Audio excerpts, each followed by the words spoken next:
Hallelujah, children of God. May the Lord bless you wherever you are watching me. Kuna mtu ambaye mahali popote alipo muda huu umekuwa ukijiuliza, kwa nini ninapitia ninayoyapitia? Kwa nini nina vita kubwa kwenye maisha yangu?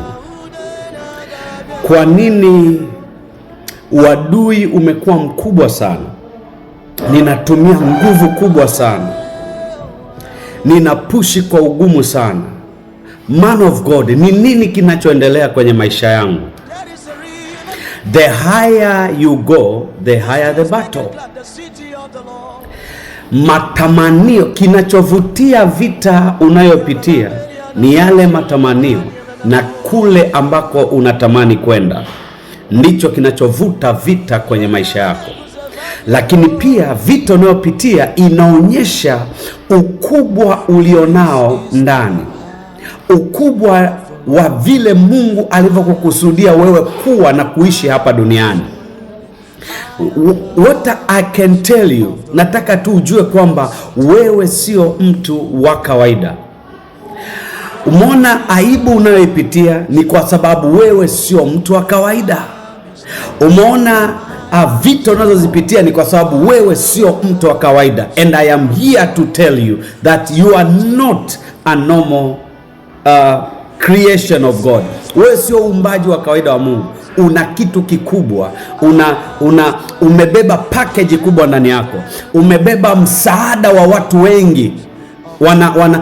Wanasubiria kusimama kwako, wanasubiria kuinuka kwako. Wewe sio mtu wa kawaida. Umebeba kitu kikubwa sana ndani yako. Usijikatie tamaa.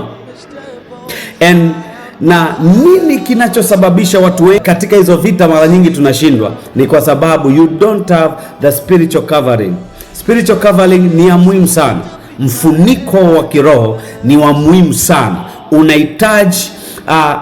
Unahitaji mtu ambaye anaweza akasimama kwa ajili yako, akasimama kukuombea, akasimama kukubeba kwenye ulimwengu wa roho, ili vita zako zinapokuja haupigani peke yako. Una mtu ambaye anasimama na wewe. Ni muhimu sana,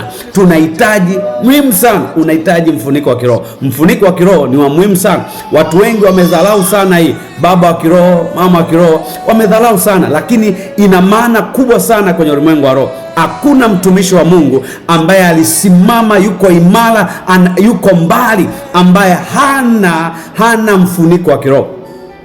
Hakuna mtu mkubwa ambaye hana mfuniko wa kiroho. Hata wafanyabiashara wana watu ambao wako nyuma yao, ambao wanawakochi kwenye biashara. Kwa nini wewe unaamini kwamba una uwezo wa kumuvu peke yako? Kuna mtu ananitazama anasema, mimi nina Mungu, Mungu ananitosha. Yes, Mungu anakutosha, lakini Mungu huyu anatumia watu. You see, Mungu angeweza kumpaka mafuta Daudi, lakini Mungu anamwambia Samueli, nenda kampake mafuta Daudi. Kwa nini? Mungu anatumia watu. So mfuniko wa kiroho ni wa muhimu sana. Ni wa muhimu sana. Wewe ni mtumishi wa Mungu, wewe ni mfanyabiashara, wewe unafanya kazi, chochote unachokifanya unahitaji mfuniko wa kiroho. God bless you, na Mungu akubariki unapofanya maamuzi sahihi. You are blessed.